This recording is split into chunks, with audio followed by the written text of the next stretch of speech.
Bismillahirrahmanirrahim. Assalamualaikum warahmatullahi wabarakatuh. Selamat pagi anak-anak soleh dan soleha. Semoga kalian tetap dalam keadaan sehat ya nak ya. Tetap jaga kesehatan ya. Makan makanan yang sehat.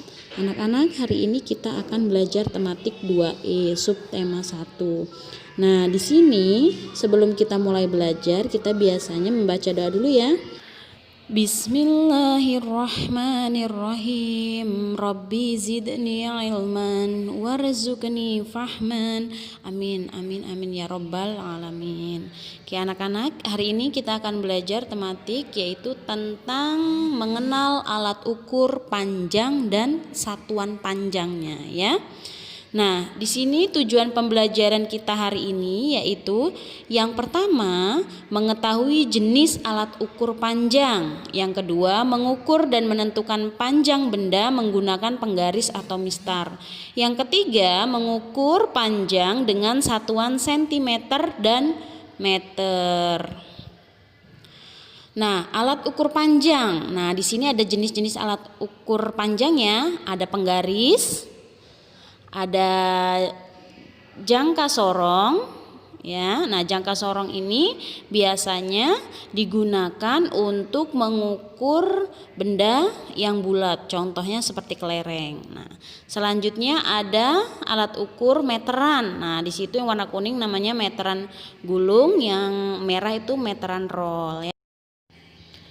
Selanjutnya cara mengukur panjang benda menggunakan penggaris.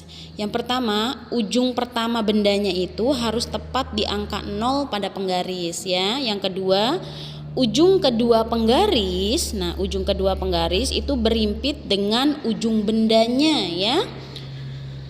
Nah, kita lihat contoh di sini. Di sini ada contoh sebuah buku. Nah, angka 0 ini harus tepat di ujung pertama ya, pada buku itu. Nah, itu kita paskan dulu. Nah, ternyata 0 di situ sebagai ujung pertama dan yang 15 cm yaitu ujung keduanya. Nah, berarti panjang buku itu 15 cm ya. Nih, contoh yang selanjutnya ada sebuah pensil nih. Nah, angka 0-nya ini harus kita paskan dulu.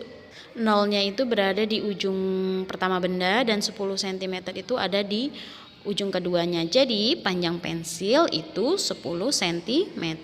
Nah, sekarang satuan panjang. Nah, kita di sini akan belajar tentang satuan panjang yaitu meter dan sentimeter. Meter itu disingkat dengan M, sentimeter itu disingkat dengan cm ya. Nah, di sini ketika nanti meter turun ke satuan sentimeter ya, maka itu nanti kalian tambahkan 0-nya ya. Tambahkan 0 berapa? 2 ya. Kenapa 2 Miss? Karena dari meter itu turunnya 2 tangga ya.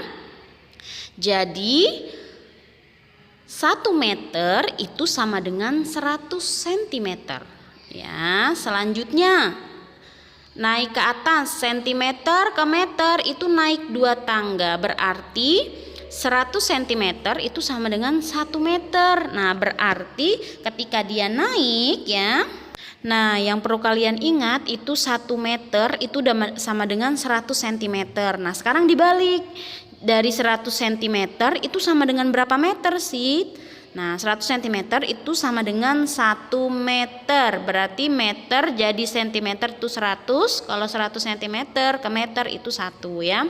Nah, di sini ada contoh soal nih.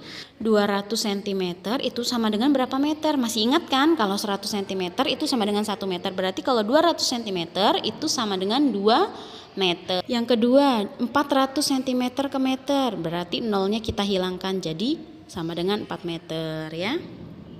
Selanjutnya 500 cm itu sama dengan 5 meter. Karena apa? 02-nya kita hilangkan. 100 cm itu menjadi 1 meter. 02-nya kita hilangkan ya, karena tadi naik. Kalau naik itu dihilangkan nolnya nak ya. Nah, kesimpulan dari pembelajaran kita hari ini yaitu alat ukur panjang itu bisa menggunakan penggaris, jangka sorong, dan meteran. Yang kedua, mengukur panjang benda kurang dari 30 cm itu menggunakan penggaris. Yang ketiga, satuan panjang yaitu cm disingkat cm, meter itu disingkatnya m. Nah, ini diingat ya, 1 meter itu sama dengan 100 cm. 100 cm itu sama dengan 1 meter. Berarti dibalik-balik aja nak ya. Cukup sampai sini materi dari penjelasan dari Miss. Miss akhiri, wassalamualaikum warahmatullahi wabarakatuh.